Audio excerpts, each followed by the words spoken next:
Definite ಆಗಿ ನಿಮ್ಮ ಜೀವಿತಕ್ಕೊಂದು ಬೆಲೆ ಇದೆ. ದೇವರಲ್ಲಿದ್ದಂಥ ಜೀವಿತ ನಿಂದು ನಂದು ಬೆಲೆ ಇದೆ. ಆತನ ಕೈಯಲ್ಲಿ ಬಿದ್ದಂಥ ಜೀವಿತಕ್ಕೆ ಖಂಡಿತವಾದಂಥ ಬೆಲೆ ಇದೆ. ಗಮನಿಸಿರಿ, ಒಬ್ಬ ವ್ಯಕ್ತಿ ಬಂಗಾರವನ್ನು ತೆಗೆದುಕೊಂಡಾದ್ಮೇಲೆ ಬೆಂಕಿಯಲ್ಲಿ ಹಾಕ್ತಾನೆ. ಬೆಂಕಿಯಲ್ಲಿ ಆದ್ಮೇಲೆ ಅದನ್ನು ತಿರುಗಿ ಶುದ್ಧ ಮಾಡ್ತಾನೆ. ಅದಾದ್ಮೇಲೆ ಶುದ್ಧವಾದ ಬಂಗಾರವಾಗ್ತದೆ. ಅದಾದ್ಮೇಲೆ ಅದಕ್ಕೊಂದು ಬೆಲೆ ಸಿಗ್ತದೆ. ಎಲ್ಲರೂ ಅದನ್ನ ಪರ್ಚೇಸ್ ಮಾಡಿಕೊಳ್ಳುವಂಥದ್ದು ಸುಮಾರು ದುಡ್ಡು ಕೊಟ್ಟು ಪರ್ಚೇಸ್ ಮಾಡ್ತಾರೆ. ಯಾವಾಗ ಅದು ಸುಡಲ್ಪಡುತ್ತೋ, ಒಡೆಯಲ್ಪಡುತ್ತೋ, ಶಿಕ್ಷೆಗೆ ಒಳಗಾಯಿತೋ ಆವಾಗ ಅದಕ್ಕೆ ಬೆಲೆ ಜಾಸ್ತಿ. ಬೈಬಲ್ ಆಗಿ ಹೇಳ್ತದೆ, ಬಂಗಾರವು ನಾಶವಾಗುವಂಥದ್ದಾಗಿದ್ರು ಅದನ್ನು ಪುಟ್ಟಕ್ಕೆ ಹಾಕಿ ಶೋಧಿಸುವುದಂಟಷ್ಟೇ, ಅದಾದ್ಮೇಲೆ ರಿಸಲ್ಟ್ ಅನ್ನುವಂಥದ್ದು ಗೊತ್ತಾಗ್ತದೆ. ನನ್ನ ಲೈಫ್ ನಿನ್ನ ಲೈಫ್ ಬೆಲೆ ಇನ್ನೂ ಹೆಚ್ಚಾಗಬೇಕಂದ್ರೆ ದೇವರ ಏನೇ ಕಷ್ಟಗಳು ಕೊಟ್ಟಾಗ ಅದನ್ನು ಅನುಭವಿಸಬೇಕು. ಭಾಳ ಜನ ನಾವು ಆಗಿರ್ಬೋದು, ನನ್ನ ಮನೆಯಲ್ಲಿ, ನನ್ನ ಕೆಲಸದಲ್ಲಿ, ನನ್ನ ಮಕ್ಕಳ ಭವಿಷ್ಯದಲ್ಲಿ ಪ್ರಾಬ್ಲಮ್ಸ್ ಬಂದಿರ್ಬೋದು, ಬರ್ತಾ ಇರ್ಬೋದು. But remember, your god is not going to leave you. ನಿನ್ನ ದೇವರು ನಿನ್ನ ಕೈ ಬಿಡೋದಿಲ್ಲ.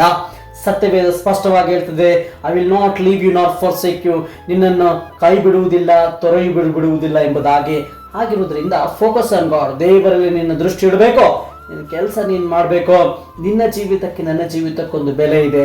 ನಿನ್ನ ಜೀವಿತಕ್ಕೆ ನಿನ್ನ ಮನೆಯವರ ಮುಂದೆ ಬೆಲೆ ಇಲ್ಲದೆ ಇರ್ಬೋದು, ನಿನ್ನ ಸ್ವಂತದವರ ಮುಂದೆ ಬೆಲೆ ಇಲ್ಲದೆ ಇರ್ಬೋದು, ನಿನ್ನ ಸಂಬಂಧಿಕರ ಮುಂದೆ ಬೆಲೆ ಇಲ್ಲದೆ ಇರ್ಬೋದು, ನಿನ್ನ ಗಂಡ ಹೆಂಡತಿ ಮುಂದೆ ಬೆಲೆ ಇಲ್ಲದೆ ಇರ್ಬೋದು.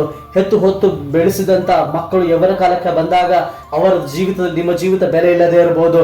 ಆದರೆ ನೀನು ನಂಬಿದ ದೇವರಿಗೆ ನಿನ್ನ ಜೀವಿತಕ್ಕೊಂದು ಬೆಲೆ ಇದೆ. ಮರ್ತು ಹೋಗಬೇಡ. Always you honour your God because God has selected you. ದೇವರನ್ನ ಆರಿಸಿಕೊಂಡು ನಡೆಸ್ತಾ ಇದ್ದಾನೆ.